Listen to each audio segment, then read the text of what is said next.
You've seen how we can link up containers using the name of a container and how that allows us to communicate between, for instance, a web server and a database server. But Docker does provide a different technique that can be used that also provides additional functionality. And that's what we're going to talk about here. So what we're going to cover is something called container networks or bridge networks. Now, to understand this, think of a Docker host. Now, this could be a Linux box up in the cloud. It could be VirtualBox running locally with that Linux box in it, wherever it may be. And then in that Linux box, you have these different containers that need to talk with each other. And so to do that, we could use naming, but anything that knows the name could automatically get to that container by the name. And while that's a good thing, especially I think in the development environment, it's very easy to get started with and to use.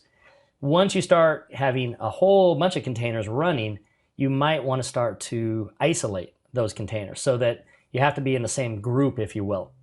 Well, we don't call it a group, but we do call it a network, or a bridge network is the official term you'll see in the Docker documentation.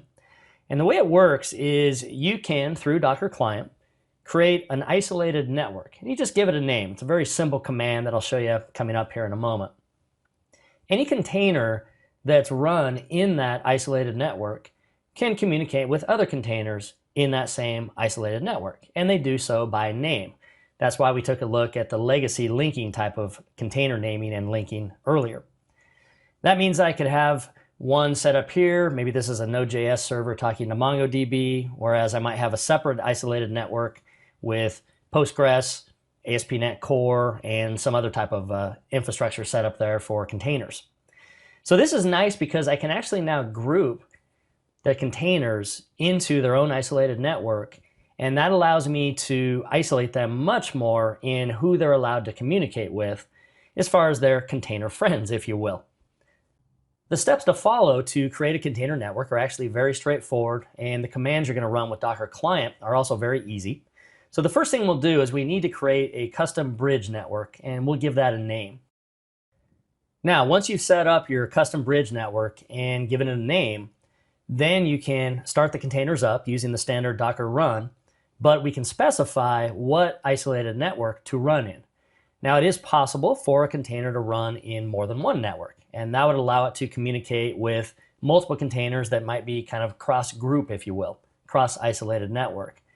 Now, we're going to focus just on one isolated network in this particular example and the examples that follow, but you can definitely do some more advanced things if you'd like there. So let's walk through the steps here real quick. So step one involves creating a custom bridge network. And the way we do that is we use the Docker client and we use the network command. And we could say, hey Docker, I'd like to create a new network. I'd like to use the bridge as the driver, and there's a bunch of different drivers you can do. As mentioned, even cross-host is possible and more. And then I'm going to name the custom network. Now, I gave it a real basic name of isolated network, but it could literally be whatever you want. This is just like naming a image or naming a container when you run it. You can come up with whatever name you want here. Now, that's it. Now, what that will do out of the box is not a whole lot because it just creates this isolated network, but at this point, nothing's in it. So step two involves then running your containers, but specifying that I'd like to run that container in a specific network. And notice that I'm now saying I'm going to run it in isolated network, which of course is what we just saw that was created. Now we've said what network we want this container to run in, but how would another container in the same network call into this container? And the answer there is we do just like we did earlier with the legacy linking, and we give it a name. So every container that you want to link up will have a name.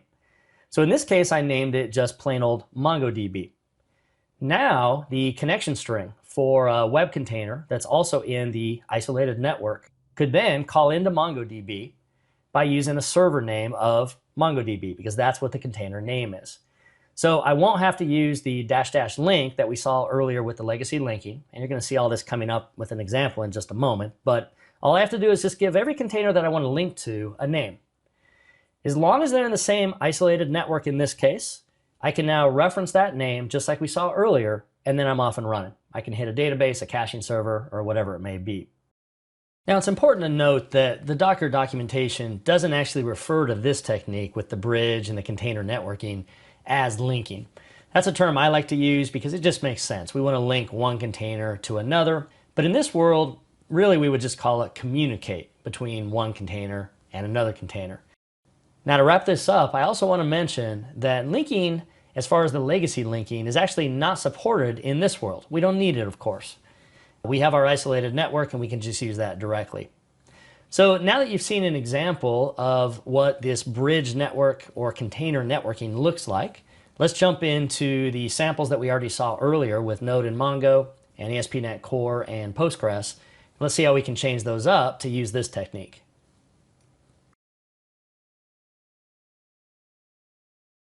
Let's jump into an example of creating a custom container network using the bridge driver and then adding some containers into that network so they can communicate. So what I'm going to do is the same exact demonstration I showed earlier with the legacy linking, but we're going to do this with our own custom bridge network. Now I've updated the comments here and added two options. So option one is what we looked at earlier, and this is the legacy linking that I showed. But option two, which is the new one, is we're going to create our own network. I'm going to call it again isolated network, but you would normally give it a more specific name, probably based on the containers that are going to be in that network. Before I run this though, let me come back to the command prompt here, and I'm going to show you another Docker client command, and it's called network, and we can do ls, and we can list the networks. And you'll notice currently that I have none, host, and bridge, and it shows these different drivers. Well, we're going to be creating some containers in a custom bridge network so we can communicate locally on this host. And so to do that, we first need to create the network. So I'm just going to grab this command here, and we'll run this. And it gives an ID, and now I can run the same command earlier, docker network ls, and there we go. You can see my isolated network, and it's the bridge driver. Now what's interesting about this is I can inspect the network as well. So I can say docker network inspect, and I can give it the name of isolated network. And this gives me some information, but I want to point out currently there's no containers in there. So it does have some information about the subnet and the gateway and some other info up here on the ID, but it's really not very useful at this point. All right, so we need to run some containers in that network, and we're going to do that using the -- net switch that I showed a little bit earlier. So the first one I'm going to start is the MongoDB container. So we'll paste that in, and that's going to fire that up. Now that's in the network. So we should be able to now do a docker network inspect on our network, isolated network. And now you'll notice in the containers that we have MongoDB listed. And only the items that show up in here are going to be available. So this is actually pretty cool to work with. Now we'll come back and we'll start up our node container. All right, same thing. This will now add it, and when we do our docker ps, we should see those both running.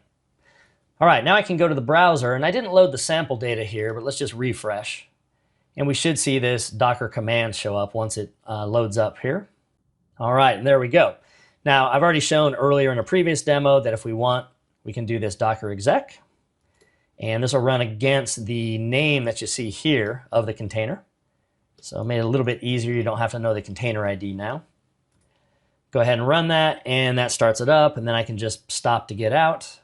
Now the MongoDB database should have some data, and there we go. We're now able to run that. So that's an example of how we can use our container networking or bridge networking. It really depends on how you want to look at it, but the official term is container networking with a bridge driver. And that's how we can have multiple containers communicate with each other in a way that isolates them to this custom network container that we created. Pretty cool stuff. Now that you've seen that, let's do the same thing with the ASP.NET Core and PostgreSQL. So I'm going to run through this one a little more quickly because we've already seen it. But if I run in and say docker network ls, you'll notice I have kind of the standard items here, and now I'm on the Mac side versus the last one was on the Windows side. So we can again create our custom network. We'll paste that in. There we go. So now we can run our docker network ls, and there we go. It's in there, but if I ran the inspect, it would be empty, of course, as far as the containers. All right, so from here, we'll go ahead and now we'll start up our database container. And then we'll go ahead and start up our web server container that wants to communicate with that. All right, we're off and running, so let's make sure they're started. All right, both are up, it looks like, over here. So we can come back over and let me refresh this particular IP and port, and we should see the same type of page on this particular browser. All right, there we go. So there's ASP.NET Core again with Postgres. But again, this time they're running inside of their own network. So let's just prove that one more time by doing docker network inspect. And then the name of the network was isolated network. All right, you can see we have two containers. There's ASP.NET Core app, and there's our Postgres. So the name is actually the name that was used in the connection string up in here. And likewise on the MongoDB side, the name of that container, of course, was used in the connection string. So this is the preferred route moving forward with Docker as you are definitely moving to staging and production. Now, I'd say in development, I don't know that it matters quite as much because you may not even need a network, but it's just as easy, I think, to set up a network as it is to link with the legacy linking. So I'll let you kind of debate the merits there. Either one works. But that's an example of how we can do this with container networks. As you walk through the different samples in this module, you might have wondered, do I really have to type so many commands to link up multiple containers to each other? Obviously, if you only have 2 or so containers, it's not that big of a deal, but as you start adding more and more and more, it starts to convolute things and definitely make it a little bit more challenging to get those containers up and running and all connected and communicating. So the good news is there is an easier way. If you do have the scenario where you have a web server and a database and a caching server and more, then in the next module, we're going to learn how we can apply all the different topics we've talked about here and put those into something called Docker Compose. And as you can see by their logo for Docker Compose, it's good at juggling and really managing multiple containers in a way that's really, really easy to work with. And so the good news is, while you might use some of the commands that I showed throughout this module just to get up 1 or 2 containers for sure, if you have requirements that say, hey, we have 4 or 5 containers maybe, or maybe even more, then it is a lot easier to use this other tool that's part of the Docker Toolbox called Docker Compose. And so we're going to be covering that in the next module, something for you to look forward to. We've covered a lot of really fun concepts when it comes to working with Docker in a development environment, but we're now getting to one of my favorite parts of Docker, and that is Docker Compose. Docker Compose provides a great way, and a very simple way you'll see, to get multiple containers up and running with a minimal effort on your part. It's very easy to get started with. The configuration files that we're going to talk about aren't hard to work with, and the commands are even more simple than you've seen up to this point. So let's take a look at the agenda for this module. So we're going to kick things off by talking about what exactly Docker Compose is, and I'll kind of make the case for why we need it, especially in a development environment. We're then going to introduce a file that you're going to need to know about to work with Docker Compose, and it's called Docker Compose YAML, or YML you'll see here. And this is going to be your configuration file that's going to be responsible for taking images and getting them up and running as containers. You're going to see we're going to call those actually services. Now from there, we're going to talk about some of the commands you can run with a Docker Toolbox tool called Docker Compose. So we've seen Docker Machine, we've seen Docker Client, and Docker Compose is yet another tool that you can run a few commands with to do all kinds of great things that are very productive and efficient. Now once we get through the overview of what it is and how the configuration file works and how to run some commands, we'll take some of the images and containers that we worked with earlier in the course, and we'll see how we can very easily get those up and running and even communicating with each other as well. Then from there, we're going to wrap up the module by walking through a more robust example. Earlier in the module, I'm going to introduce a scenario where we might have a bunch of services. In our case, it's going to be about 6 services that we need to get up and running for our development environment. I'm going to walk you through the overall development environment services. We'll talk about a custom Docker Compose YAML file that can configure these different services. And then we'll talk about how we can manage those services. And this will include bringing them up, taking them down, removing containers, and some more topics. So let's go ahead and dive right in, and let's take a look at what is Docker Compose and why is it so important, especially in the world of web development environments. From a web development standpoint, Docker Compose is definitely one of the more exciting pieces of Docker. It's a great way to automatically manage the life cycle of your application in the development environment and get it up and running and stop it and things like that very, very quickly. And that's what we're going to talk about in this first section. The logo really kind of gives away a lot about what it does. It allows you to have multiple images and then convert those images into containers. Now, to do that, though, by hand, which we've pretty much been doing throughout the course up to this point, we've been going into the command line and having to do a manual Docker run. And you can see that with a lot of containers, that can be a little bit problematic and definitely not very efficient or productive.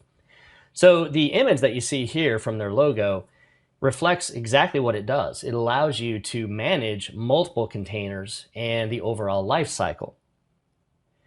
Now, if you go look at the official docs, they'll highlight 4 main areas that it works well. And it's great for the development environment, the staging, maybe for production. Docker has some other options you could use there for DevOps like Docker Cloud. But definitely in the development environment, it can do these types of things. So as mentioned, it manages the entire application lifecycle. And that includes things like starting, stopping, rebuilding, what they call services.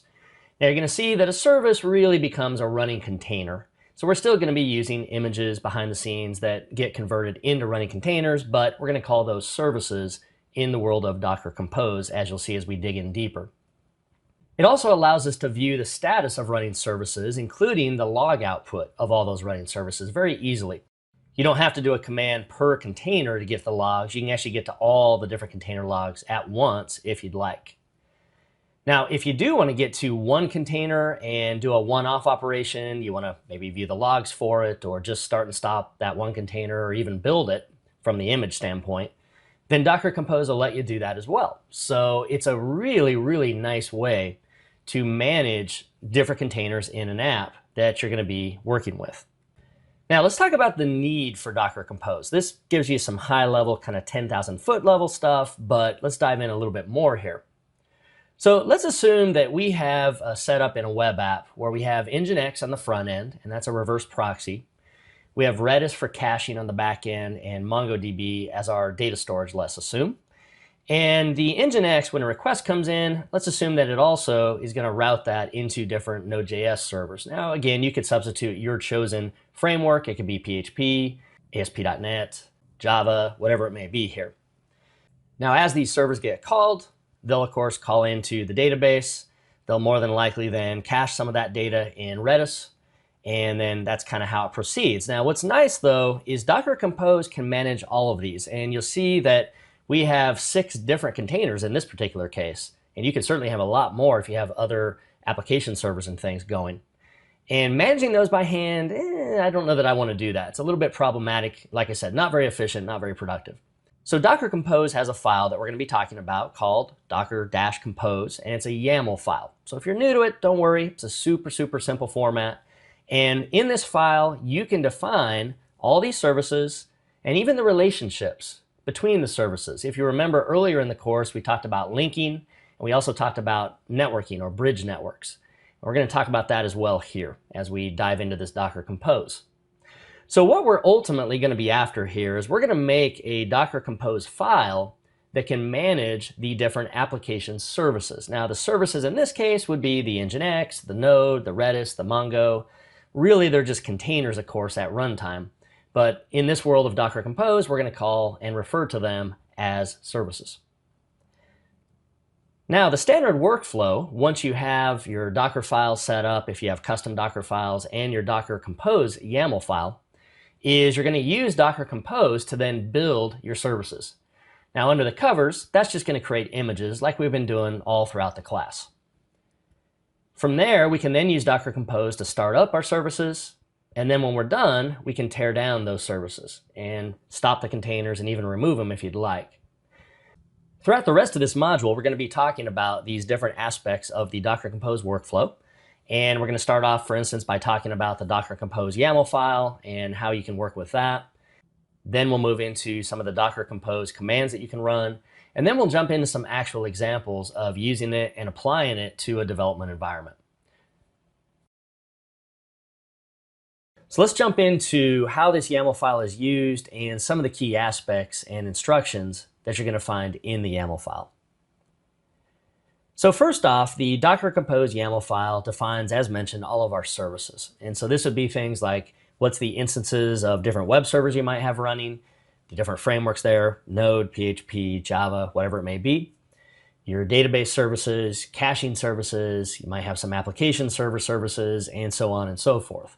And so this will just be a normal text file that on its own is not that useful, but we can run it through a Docker Compose build process.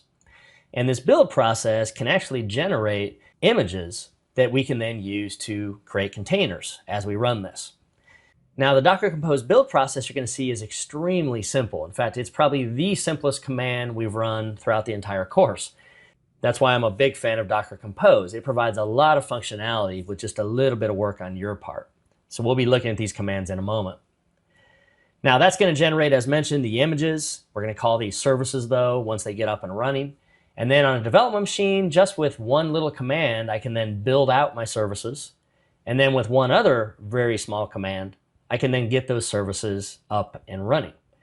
And so it's very, very nice in the development world, because if I just was given a YAML file with just a few basic commands, I can actually have all my images ready and then actually convert those into running containers and have these services, if you will, that are actually up and running. Then I can start building my code against those services. So what goes in this Docker Compose YAML file? Well, the first thing you'll always see at the top is a version. Now, this will certainly change as Docker Compose YAML files go through different versioning, and Docker Toolbox has different releases. But version 2 would be an example. Now, if you do see a Docker Compose file out there, just out on GitHub or out on the web somewhere, and if it doesn't have a version at the very top, then it's probably an old version. The initial versions of Docker Compose didn't have a version, but everything moving forward is supposed to have that as the very first thing at the top. Now, under the version, you can have different options. You can have things like services, which we'll be talking about, but you can define other things like volumes and networks as well. Now, for our services, this is where we're going to define what is it we want to be running once we build this Docker Compose YAML file and then get all those images up and running as containers. So this is where we define, for instance, Node.js or ASP.NET or Java or PHP. Our databases, our caching servers, and so on and so forth would go in here. Now, there are a lot of different options for defining these. So for example, some of the configuration options you can supply include things like the build context. This would be things like what folder do we kind of build from as the context, and what Docker file do you want to use to build that particular service. And you'll see this coming up. We can define environment variables. And these environment variables then can be automatically put into that running service, that container, at runtime. So that makes it really nice to swap, for instance, between an app environment of maybe development to production and see how your app responds to that. We can also define just an image. Maybe you're not going to build an image. You already have one, either local or up in Docker Hub. You just want to use that as the service. We can also associate a given service with a network that's been defined. Now, if you recall earlier in the course, we talked about ways of linking up, if you will, Docker containers at runtime. So for instance, linking up a Node.js to MongoDB database. Well, the recommended way to do that, of course, is through networks. And we talked about something called a bridge network and how that can be used to allow these containers to communicate with each other. And we can define those networks and then reference them to link things up in our Docker Compose YAML file. We can also expose different ports and define those, and we can even define volumes, including pointing to source code on your local dev machine volumes. And so it makes it really, really easy to hook up a volume into a container at runtime. So let's look at an example that dives a little bit deeper into some of these different options. So as mentioned, we'll have the version at the top, and then we'll have our services. Now, under the services, you then name the different services. So I have one here just called Node. Now that becomes the name of the service. Now under that, in this case, I say I'm going to have a custom build for a Docker file called node.dockerfile, and the context is the current folder. So when it builds, use the current folder as kind of the starting point, the folder context of how to reference subpaths and things. Now I'm also saying that this Node service needs to be associated with a Node app network, and this is a bridge network. And that will allow me to put this in a specialized network and then communicate with other services, other containers in that network. Now here's another service called MongoDB. Now in this case, I'm not building from a custom Docker file. I'm going to be using the Mongo image that's up on Docker Hub. So this will cause it to pull it down and then use that image.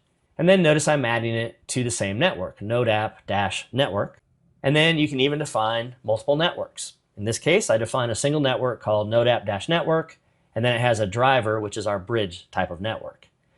Now, if you're new to the YAML format, and you're coming from maybe an XML background or JSON or something like that, then this is definitely very different. You'll notice that there's a little bit of an indentation kind of going on here.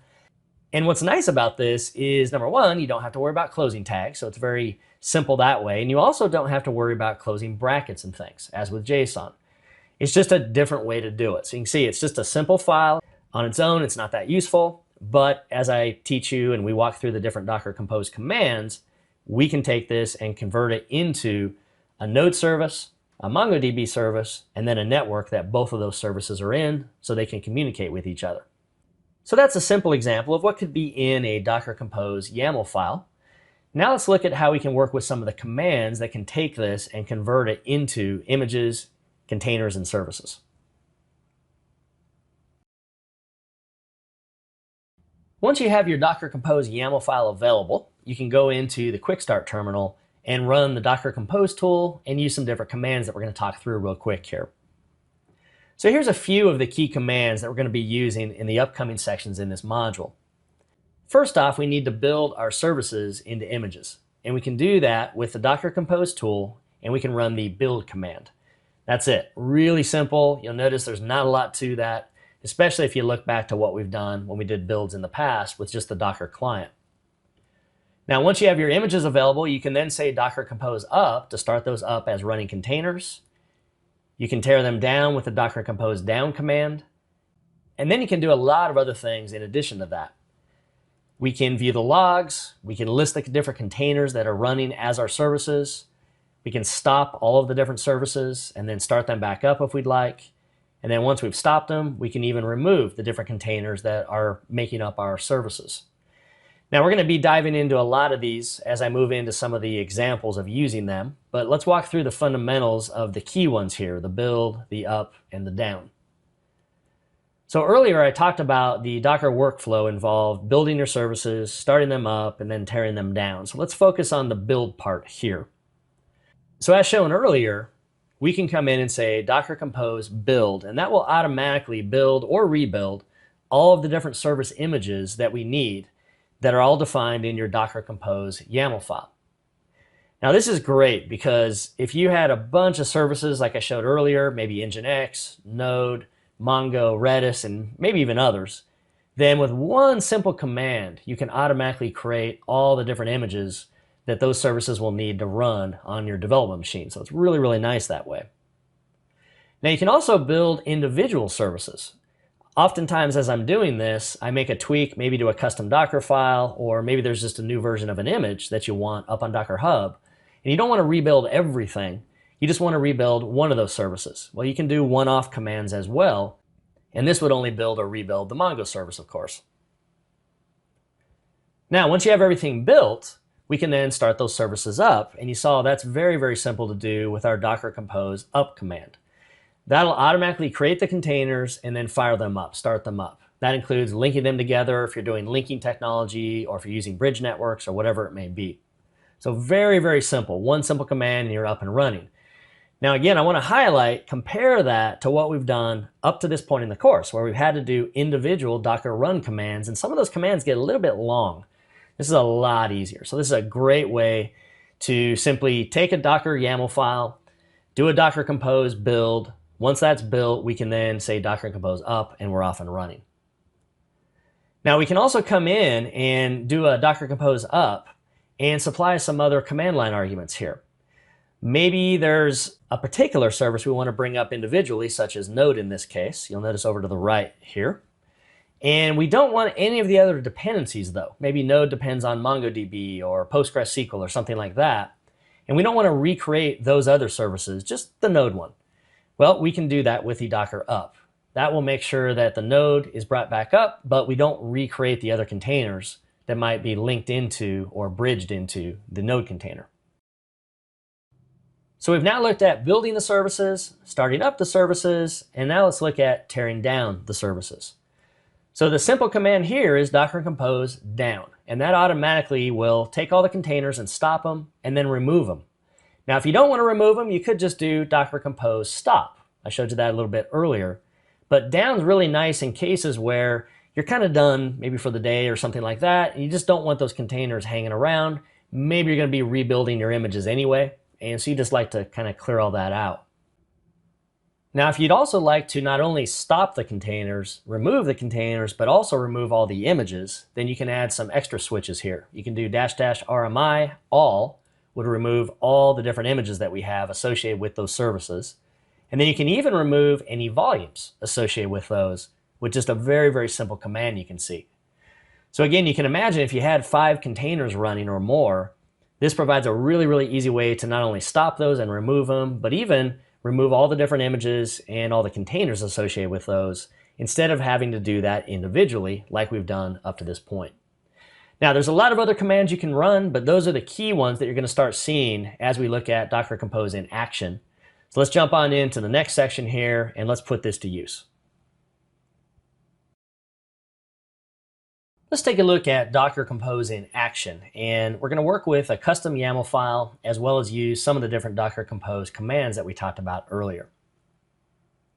All right, so I've already opened up a Node.js MongoDB type of project. This is the same exact one that we saw earlier where we had to manually run some of the different commands to build our images and then run our different containers. So while that works, it's a little bit inefficient, I would argue, and definitely not something I want to have to copy and paste those commands in every time I want to run a container, rebuild an image, or whatever it may be. So I've already created a docker-compose.yml YAML file, and the first thing we're going to do to make it easier to bring up our node and our Mongo services, which is again really our containers, is add them and define them into this particular YAML file. So the first thing I'm going to do is we're going to come in and mark the current version that I have to do as of today. Next thing we're going to do is we're going to add the services that we want. And because we're going to have 2 services here that sort of link up, if you will, we're going to do that through the bridge network. So I'm going to come in and I'm going to name it Node App Network. And then we're going to have to say that the driver for this network, since there are different options here, is the bridge one that we've already talked about earlier in the course. All right, so that'll take care of having a network that's named Node App Network. So that part represents the name, and then the only property I had to put in this case for that was that it was a bridge network. So next thing we're going to do is come in and define, I'm going to call it node, and we're going to do a node service. And I want to build this from the custom node Docker file that I already have. And so I'm going to come in and add a build property, and then it has some sub properties. I'm going to name the first one context. I want to run from the context of where this YAML file is here. So if there's any subfolders I had to get to in the Docker file, it would set the context of where that runs from. So that's actually a really important concept. Then the next one is, what's the Docker file? Well, I'm not using the standard just Docker file name. I'm doing node.dockerfile. All right, that'll take care of that. Now this particular one is going to run on some ports. We're going to do the mapping of the external to the internal. I'm going to do 3000 to 3000, very similar to what we've done. 3000 on the external, 3000 on the internal. And then we're also going to need to hook this into our Node App Network. So I can say networks and then simply put in, and every time you see the dash, it's because I could add multiple items here in the YAML format. We're going to call this Node App Network, and that just matches that name right there. All right, so we're kind of off and running with that particular service. So one more time, we're going to call it node. We set the build context to basically the folder where the YAML file is, and then we give it our Docker file. We're going to expose the ports that we want to set up and hook it into the network that you see here in this particular case. All right, now the next thing we're going to do is hook in our MongoDB. And this one is not going to be built from a custom image or a custom Docker file that I have. It's going to be based on the one that's up in Docker Hub. So I'm just going to list the name of the image there. And let me change that because it's actually just Mongo. And then we also need to hook it into the network. So I can just kind of copy and paste this part right here. and we're off and running. So that would be an example of creating a custom Docker Compose YAML file. It's not that hard. Really, it's just a matter of going to the documentation on docker.com, looking up the Docker Compose YAML file documentation. It's pretty well documented. And then just taking the time to do it. And the nice thing is, once you've done this a few times, you can just start to copy and paste and tweak things between your different YAML files there.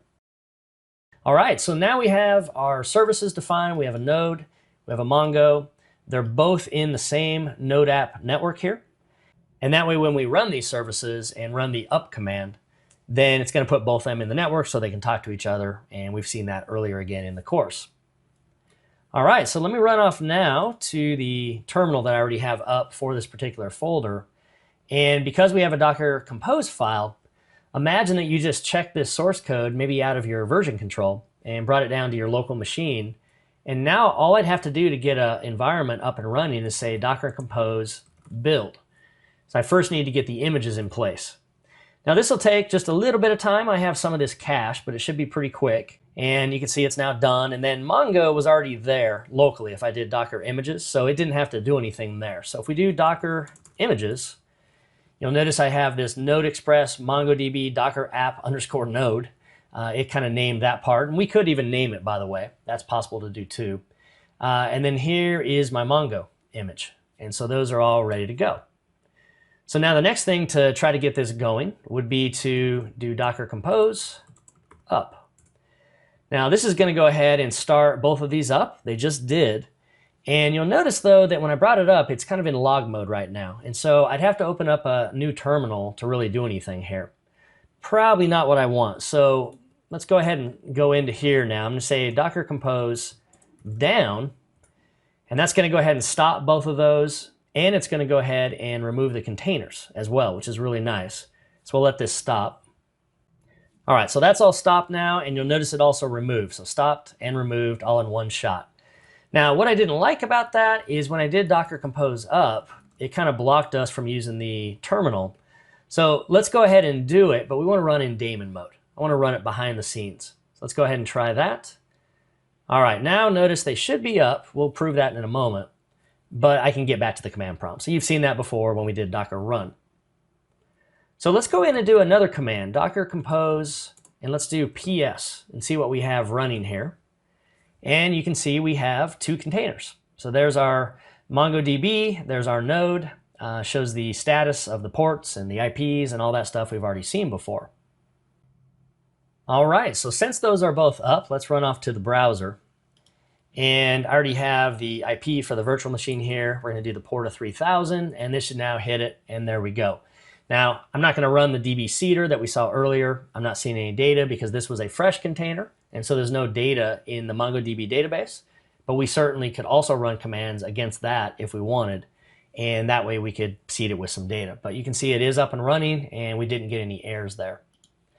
Now, if you wanted to see that, hey, there are no errors, then we could also, while we're here, do Docker Compose, and we can do logs. And what this will do is get us the logs for all the containers that are associated with this Docker Compose that we ran. All right, and there we go. So notice that now I have the entire kind of log infrastructure here, if you will. I'm going to go ahead and exit that out. And you'll notice I can get to all the details about, in this case, the MongoDB setup. Here's my NPM, looks like. Here's the calls that went in as we hit the web page. And it looks like, other than me aborting down here, everything is looking pretty good. Now to bring these down, which you've already seen, we can do Docker Compose down. And this will go ahead and bring these down, and now we'll be kind of off and running, and we can rebuild the images or do what we want. And I can even remove all the images if we wanted. When you do the down, there's a --RMI all that I showed a little bit earlier. And we could do that as well. So now let's do Docker Compose PS. You'll notice nothing's running there. And we could even do the normal Docker client PS-A if we wanted, and there's nothing there. But if we go to Docker images, you'll see that I still have my 2 images here. There's my Mongo, and there's my node image. So that's an example of how we can use Docker Compose to very easily not only build, but also run our services, and then take those down when we're done. And then if I wanted to set up volumes and all that kind of stuff, we certainly could. And we'll see that coming up in a later demo in this module. Now, before we wrap up this section, let me show you one more Docker Compose YAML file. Now, this is for ASP.NET Core and PostgreSQL. Now, again, I could come into our Docker file, and we could manually run the different commands that we looked at earlier in the course, but now I have my version, my services, and I have a web and a Postgres. And you'll notice that for the web, it's very similar to what I just showed for Node. We have a custom Docker file, we set the context, we give the ports, and we hook it into a bridge network. And for Postgres, it's really close to the same thing, but you'll notice right here, I'm actually adding an environment variable value. Now, this is something that the PostgreSQL image knows about. And so we did this manually earlier when we ran Docker client run. We had to put this on the command line, and you could do that, but again, I don't really want to type that over and over and over or copy and paste over and over and over. So we just simply use this environment property. Now I can put in the different environment variables that I'd like to set. And you can certainly put more than one if you'd like. And then we link that into the same network. And we can call this from the ASP.NET Core container that'll be running based on this name right here. All right, so we can do the same exact thing now. If I just had grabbed this, which actually I don't have this going as an image yet, then we can come into the folder, which I'm already in. We can say Docker Compose build. Now this will have to build the ASP.NET image, which will take a moment. And you can see there's a Postgres image as well, which I already have locally. So now we're kind of ready to go. And if we do Docker images, we should now see that we have the web one here for the ASP.NET Core PostgreSQL Docker app. All right, so that's kind of the first step. Now we know we can do Docker Compose up. This should now start those up. Didn't do -D, but that's okay in this case. There's all our logs for that. Now we can come back and hit port 5000. So let's go ahead and try that. Change that up. And we'll be off and running here. And this now hits it. And this one already seeded the database. So this one you can see is definitely working because it shows us the seed data that ASP.NET put in. And if I scroll up, you'll be able to see some of the SQL statements and things. Even the inserts for the seeding are shown here. So now we can break out of here. And I can say Docker Compose PS. There we go, they're both up. And then of course, Docker Compose stop if I wanted. That would just stop them, but we're gonna do down, and that'll actually stop them and remove them as we talked about. So that's an example of how you can get started with Docker Compose, with Node and Mongo, and a YAML file, and then ASP.NET Core and Postgres. Now that we've taken a look at how you can work with Docker Compose YAML files and some of the different commands you can run, let's walk through setting up a more robust development environment, talk about some of the different Docker files involved, and then look at the custom YAML file and how we can actually run it. So earlier I talked about this type of environment where we have Nginx on the front end. It can then route to multiple Node.js processes that could be running. And then Node could integrate with MongoDB and cache some data in Redis. Now, obviously in a development environment, you probably don't need multiple Node instances, but I'm going to show you how you could do it just so you see the setup and how it all works. So let's go ahead and jump over to a code demonstration here. And what I'm going to do is, rather than typing it all out, because we've already seen the YAML file, we've seen Docker files, I'm going to talk through the setup, walk you through the basics in this particular section, and then in the upcoming sections, we'll look more deeply at the YAML file and then start to run it and get this environment going. And you're going to see it's actually extremely easy to get going. That's what's so exciting, again, to me about Docker. So let's jump on over here. All right, so this is a project that has all these different services that I need to have in place: the Nginx, the Node, the Mongo, the Redis. And so what I've done here is I have a .docker folder. Now, this is my own name. You can certainly choose whatever you want here. But inside of it, I have my custom Docker files. So I have one for Mongo, for instance. We'll talk through the basics of this. Here's Nginx, here's my Node, and then here's my Redis. Now, these are pretty standard. There's a few things I'll point out and call to your attention, but out of the box, I'm really just grabbing from the latest Mongo. I'm running a couple custom commands. It turns out that the Debian Wheezy image that this is based upon didn't have a particular feature I needed, at least at the time, which is at the time I'm recording this. And it's called netcat. And so I had to actually do an apt-get, which is one way on a Linux machine that you can go grab different tools and download them dynamically. So I'm going to do that. And then I'm going to run some custom Mongo scripts and copy them in. Now, in this case, when Mongo runs, I need to supply some username and password type information. And out of the box, you don't get that. You can supply some basic stuff, but I need to supply obviously my admin password and username. And then the web that's going to hit it needs a web account. So the Node application needs to be able to call it with a specific account as well. And this is all done with some different sh or shell scripts here. And so you'll notice I'm calling this run.sh. And in a nutshell, what I'm doing is kicking off a little bit of scheduling for backups, which again, in the dev world, you probably don't need, but in this particular case, I could use this in a production mode if I wanted. And then I kick off some other things like this first run. And this is where I use environment variables. And this is how in this case, a shell script, how we can get to some environment variables that are being set. Now, these are going to be loaded through this mongo development.env. And so you'll notice in here, this is an environment variables file. You're going to see this as we get into the Docker Compose file, which is back down here. But I can supply the environment, I can supply the Mongo type of functionality for the username and password, and these scripts take care of applying all of this information to the actual MongoDB database. So that's really what this guy does. The entry point runs this custom script, and that kicks off getting the username and passwords all updated in the database. That way I can truly do authenticated calls from the web app. Now, the Nginx also does a little bit of extra stuff. First off, I have a configuration file. And if you're not familiar with Nginx, it's a reverse proxy, and it's something that, as was shown in the diagram earlier, it could be hit first on port 80, for instance, and then it could forward dynamic calls that Node needs to handle, or whatever your server is on the back end, to, in this case, the Node process. But for the static resources, and this would be your CSS, your JavaScript, your images, things like that, I really don't need to hit a back-end process for that. Why not just let a really efficient server like Nginx serve those up? And that's what I'm going to do. So this has the configuration for this proxy server.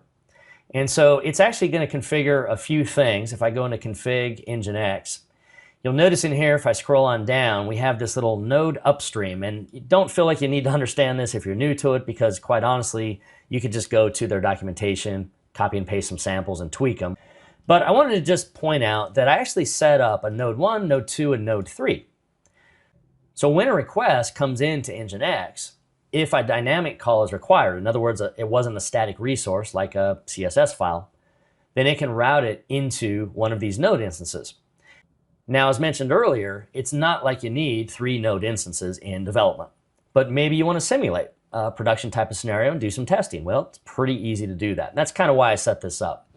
So that's really all I want to point out. You'll see that these are running on port 8080, and these are going to be 3 containers that ultimately will run behind the scenes. Now, the rest of this, if I go back to the Docker file for Nginx, is I actually copy the public resources. This is the static resources. If we jump over here to public, CSS, images, and JavaScript.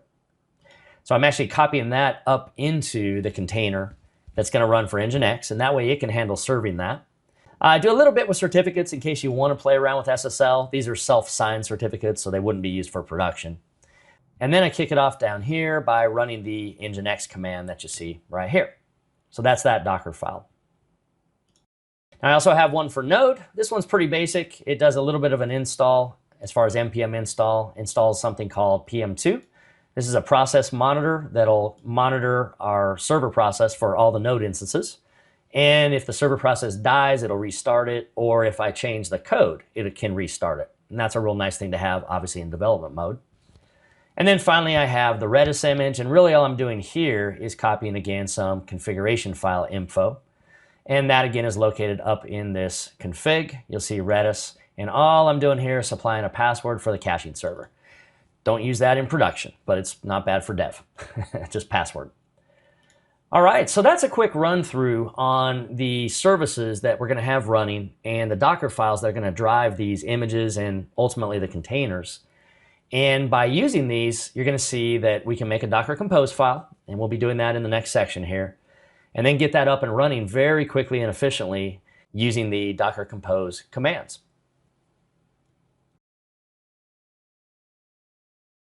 Now that you've seen the custom Docker files, they're going to drive the services that we're going to get up and running in our development environment. Let's jump into the Docker Compose YAML file and see how it's used and the different services that we have in it and some other features, and see how we can create that. So earlier we looked at the custom Docker files, and we saw that we had our Mongo, Nginx, Node, and Redis. Let's jump on down to the Docker Compose YAML file. Now to start things off, you'll notice that I have the standard version up top, and then I have my services. So from a high level, I have my Nginx, a Node 1, 2, and 3. We have Mongo, and we have Redis for our caching. And so that's the same infrastructure that we talked about a little bit earlier in this module. Now let's walk through each of these real quick and just take a look at what's going on with our individual services. So first up is Nginx, you can see, and it has a container name. So there's a property that you can put in your YAML files called container_name.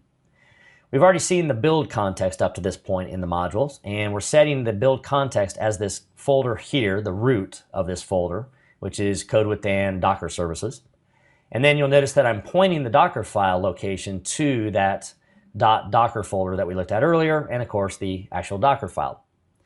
Now if you recall, in the config for Nginx, I configured node 1, 2, and 3. And that way when a request comes in, it can kind of load balance and does a round robin by default. And it'll call node 1, and the next request goes to node 2, and so on and so forth. So what I have here, if we go back to the Docker Compose, is those actual node 1, node 2, node 3. So this is going to link up to these services here, and this is kind of like an alias, and then it points down to the node 1 definition down here, and 2 and 3. So those are actually really important in this case because of the Nginx acting as a type of load balancer, or reverse proxy actually, and does that type of thing. Now I'm also exposing the ports that I want Nginx to support. Now, in this environment for development, I'm probably just going to hit port 80, but I showed earlier that in the Docker file for Nginx, I actually do load up some self-signed certificates. So it would be possible with some more configuration code to get SSL going if we wanted on port 443. Now, the next thing I do is I load an environment variable. Now, this environment variable, it's just one you'll see, but it's in a file, this .env. So let me show you what this file looks like. It's very, very basic, but really, really useful. So you'll see this app development env. And all I'm doing is adding this node env and setting it to development. Now normally that's used just with Node.js, but I may actually want to use that particular environment variable throughout multiple containers. Now in this case I'm not really using it per se, but it would be available. So what will happen is when we build and then run this, it's actually going to load that environment variable and make it available in the container so that we can work with that if we'd like. Now you might wonder what this is. Well, I'll show a little more of this as we get into the next section and actually run the Docker Compose commands. But I have a little kind of readme up here of what to do to get this running. So the first kind of step after you do some other changes for connection strings is I have to export app environment, and I set it to the environment I want to run. Now right now I only support development. You'll see I don't have an app.staging, app.production, mongo.staging, mongo.production. Just development. But as I'm getting ready to migrate this to other environments, I could certainly add those files. And I just made kind of my own way of doing it, a little environment variable that's local to the particular file here, and it will be read dynamically. So we'll run this in the console, and then when we do the Docker Compose build and the Docker Compose up, then it will automatically make this available. So this would load app.development.env, assuming I set it to development. And I'll show you this as we move into the next section with the command line stuff. All right, and then the final thing is I have a custom bridge network called code within -network. And that's, again, going to allow all these containers to communicate in the same network on that Linux host. Now for the node, it's very similar. I have a container name, I have a build location for the Docker file, expose the ports, but here's where I actually set the volume. Now this assumes we're in development mode, because you'll see that I'm pointing to the local folder, which would be everything you see here. And then on the actual container though, this is where we do that kind of aliasing, and the volume actually is going to point to my code here. So once these containers are up and running, we can make our code changes. And then I showed earlier how I have, it's called PM2 monitoring, and that PM2 will kind of watch for changes, and if anything changes, then it'll reset the server.js, and that way I can just leave my containers up and running and they'll reset each other, or themselves I should say. I set the working directory, and then I also load an environment file. Now, this is used because this is Node, and again, the environment file is specific to Node. And so Node and Express specifically, Express is being used as the web kind of component of this. It knows how to read that environment variable, and it can actually tweak some settings there. Now, you could have multiple environment variables. This is something that if I wanted, I could have, env1 or 2 equals foo or whatever, and just keep going, name value pairs. And so this makes it really, really easy if you have a bunch of environment variables. Well, I could put these right in the YAML file here. It's a lot easier just to put them in an environment file and then have them loaded up. And then as mentioned, if I do this, export app environment equals development, then what will happen when I use this with Docker Compose is this would be app.development.env.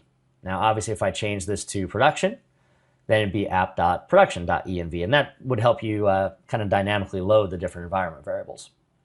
So this is the same for all the Node containers, and again, I put 3 of them, mainly because you might want to simulate your production environment while you're in your dev environment, and so this is just kind of allowing you to do that. Now, if you only wanted 1, you could certainly delete 2 of these. Now, the Mongo is actually pretty simple. We have, again, the container name and the build. Here's the ports, external, internal. And then I have environment variables, and these are really important because the Mongo one, this is going to be available to the container, and then the shell scripts that I showed a little bit earlier, they're going to read from these environment variables, apply them to Mongo. So you'll see that I have my kind of root admin account, and then my web role here represents what Node would use to actually call into Mongo in that network. And so what will happen is the shell script would read these as they're passed into the container once it gets up and running. And then once it's done applying those to Mongo, it would just erase those out of memory. Because obviously once Mongo's up and running and we've configured it, we don't really need those, or probably don't even want those hanging around in the environment. So that's one way you could do it. There's certainly other ways that you could configure this, but this makes it easy for a development environment. All right, and moving on down, there's the environment variables being loaded. Then the last one is Redis. Very similar procedure. We have our Docker file. This is the Redis port. That's kind of the standard port. We load that environment variable. This one just loads the node, which isn't used here, but I could have environment variables that are maybe specific to Redis, potentially. And again, we put it in the network. And so there you have it. That would be the entire file we need. And what I love about this is, right now we have 6 services in here: Nginx, 3 nodes, Redis, and Mongo. But if I wanted to add a 7th or an 8th or a 9th service, then I could certainly do that just by updating this file. And then you've seen how easy it is to bring services up and take them back down. And that's what we're actually going to talk about in the next final part of this module here. So that's an example of the custom YAML file that could be used to get our development environment up and running. And this is something we could just check into source control. Every team member could pull it down, and then we would be able to do our builds and start running our containers. And that's what we'll take a look at next. At this point, we're all ready to go. If we have that YAML file local with our source code, now we can use the Docker Compose tools, and that's what I'm going to walk you through here to get this development environment and all of these services up and running in just a matter of minutes, especially if you already have some of the images already cached locally. So let's jump in and take a look at how we can do that. So I already have a Docker console set up here, ready to go. And all we'd have to do, as we've seen earlier, is run Docker Compose build. Now, I already have some of this cached to kind of speed it up, but this will go through and build out our different services. We have 6 of them again. And now that these are built, we can do a Docker images. And you can see that here we go. I have my Nginx, node 1, 2, 3. And these are some other ones that I had, but you can see here's the code within Docker services, node 1, 2, 3, Redis. But the reason this built pretty fast is I already had another version of this going, and so it was able to leverage some of the layered file system. All right, now if I run docker ps-a, you can see that I've already tried to run some of these before. And so a little trick we can do here is we could say docker remove, and I'd like to go ahead and remove all these. So we're going to start kind of from scratch here. And when I do a remove, I can do a -F to force. And that way, if anything's kind of locked up at all, we can take care of it. And now what I'm going to do is say Docker, and we're going to list all the images, ps-a and -q for quiet. And this will go through and remove them. So let's do Docker ps-a. And let me do that one more time. There we go. Nice and clean. Okay, so just to kind of show that we're starting from scratch here on our containers. So now it's pretty easy. You already know what to do. In fact, we've done this. We can do Docker compose up. And let's go ahead and run this. And you can see it's now bringing up all my different services here. Mongo's loading. Here's some of my node images that are loading now. They're creating some routes behind the scenes to handle all that. And the DB connection you'll see is opened. If I scroll up a little bit to the Mongo section, you'll notice that it's actually showing me that a root user was set called dbadmin, and a root role was set as well. And then we have a web role and a database name and all that stuff. And I'm just logging that out right now so we can see it kind of worked. And so you can scroll through all the logs if you want. And I'm, in this case, running it in interactive mode. But of course, I could have just done Docker compose up-d, and then run in the daemon mode that you've seen. Throughout the course, you've seen how Docker can be used to set up a development environment and run that environment using containers. And we've seen a lot of the different tools, learn how we can link containers and network containers. And from a development environment standpoint, we've covered a lot of ground. So I suppose we could stop there, but we're going to do one more final piece here, and that is discuss how would you get those images that might be on your development machine up into a cloud and actually running. So maybe you want to run them in Azure, for instance. How would you go about doing that? While it is possible to do that using command line tools, it'd be pretty tedious, and as you get more and more containers going, it'd be pretty problematic and definitely not very efficient and error prone. So what we're going to talk about in this module is something called Docker Cloud, and this is yet another tool provided by Docker that can simplify the process of working with images and containers and actually getting them up into the cloud. So the first thing we're going to talk about is what is Docker Cloud, and I'll just introduce the fundamentals of the workflow and how it works. Then we're going to walk through the workflow, and the first thing we're going to do is use Docker Cloud to hook up to a cloud provider. We're then going to deploy a virtual machine, what's referred to as a node, up into the cloud, get that all set up and running. And then we're going to create a stack of services. And this is actually going to involve another type of YAML file. It's very similar to Docker Compose, but not identical. And we're going to see how we can use that to define a stack of services that'll make it easy for us to manage all these services running up on a cloud-hosted provider. Then finally, once we get the stack of services set up, I'm going to show you some of the different tools you can use in Docker Cloud to actually manage those services and make it really, really easy to redeploy an updated image, stop a container, start a container, view the logs, view environment variables, much, much more actually. A lot of really nice stuff you can do. So by the time you get done with this module, you should be able to take your development environment and move it up to a chosen cloud provider, maybe for testing purposes or staging, or maybe even for production potentially. As you work with more and more images and containers with your applications, at some point you're going to want to move those off to a different server. Maybe it's staging, maybe it's production or something else. Well, we're going to focus on doing that using a tool called Docker Cloud. And this is another tool provided by Docker. So we've talked about the Docker Toolbox and all those tools. We've talked about Docker Hub. Well, Docker Cloud is another tool that we can use to help manage our images and our containers and actually get those up into some of the cloud providers out there. So earlier, we talked about some of the different images that link up, such as Nginx, Node, Redis, Mongo, and others. And as you start to move these, while you certainly can do it by hand, running different command line tools, management tools out there, such as Docker Cloud, can really simplify the process. And that's what we'll focus on here. So if you want to go to Microsoft Azure or AWS, DigitalOcean, or whatever it may be, then Docker Cloud can help you manage that entire process.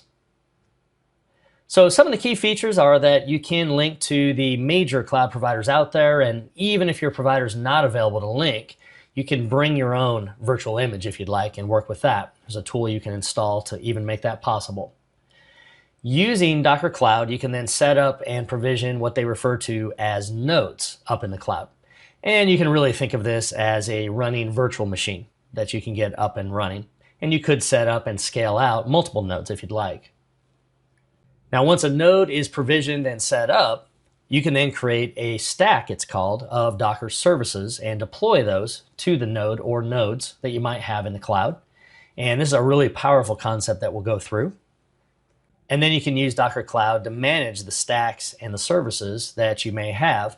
And you'll see it's as easy as just going into a web browser and clicking on, I'd like to start a particular service or stop it or terminate it or do whatever you'd like to do.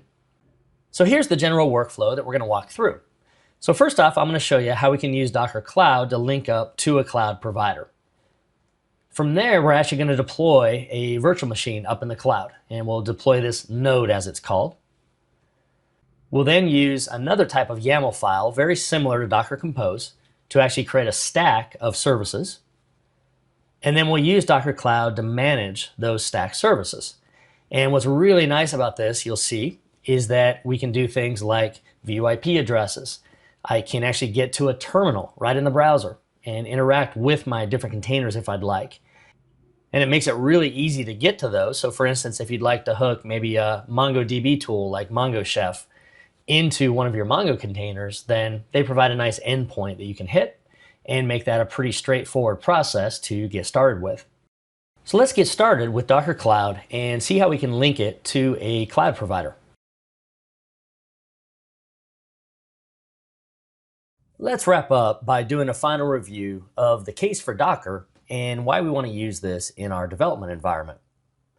So we talked about that Docker brings many development benefits to our different team members. And even if you're just a team of one, there's a lot of benefits because you can bring servers and databases and many other things up very quickly and then get rid of those if you're done with them. So we talked about how we can bring up web servers and databases and caching servers and more, and bring those up in a very consistent way across team members, even in distributed locations if we needed to. And then how we can even move those up into the cloud if we'd like. And so there's the benefits of the consistency and the fact that how it runs in development is how it's going to run if you move those containers and images into your staging and your production environments. Now, we talked about that the heart and soul of Docker is, of course, Docker images, and that Docker images are used to create our containers. And to work with all of this, we need Docker Toolbox. So some of the key tools that we talked about were Docker Client, and this is, of course, how we can work with our images and containers. We talked about Docker Machine and how we can use that to interact with a VirtualBox on Windows and Mac. And then Docker Compose, one of my personal favorite tools, is especially helpful as we need to work with multiple containers and get those all up and running and talking between each other. And then if you don't want to work with the command line, we also talked about Docker Kitematic, and it does provide a really nice and simple way to get started with Docker if you really just want to jump in quickly and not have to learn all the commands that we talked about for Docker Client, Docker Compose, and others. And then of course we talked about how on Windows and on Mac you are going to need VirtualBox because Docker is going to run with Linux, or of course you could use the Windows Server version as well. Now, we also talked about linking our source code from a running container to a local folder that you might have on your development machine. And this is a really, really important part for us as web developers because we obviously need a way to quickly and easily make changes to code, get that code running up in a container such as a Node.js or ASP.NET or PHP or whatever it may be container that is running the actual server. And we talked about how we can do that with Docker volumes, and how a volume can point to a folder that we set up. And that makes it very easy to link our source code into a running container. Now, when it comes to containers, while we can pull many of the containers out there from Docker Hub, we can also create our custom Docker images. And we talked about how we can do Docker files and create Docker files that can be based on an image that's in Docker Hub, and then we can add our custom functionality into that. Now, as mentioned, one of my favorite things covered in the entire course was Docker Compose, and we also talked about the Compose YAML file. And this YAML file is just a great way, I think, to get your development environment up and running very quickly. You could have 10 different services if you wanted and not have to bring those up individually using Docker Client. We could get this YAML file in place and we'd be off to the races and up and running. And then finally, I showed how we can move our different containers. In our case, we did Nginx and Node and Redis and MongoDB up into cloud services such as Azure or AWS or others using the Docker Cloud tool. And it provides a really nice way to pull from Docker Hub, get those images up and running as container services, and then we can start and stop those, redeploy them, and do all the different operations that we discussed. So that's a wrap on the Docker for Web Developers course, and I hope that you have a really solid feel now for the role that Docker can play in your development environment. I appreciate you taking the time to listen to the course and hope you're able to apply this new knowledge into your web development efforts.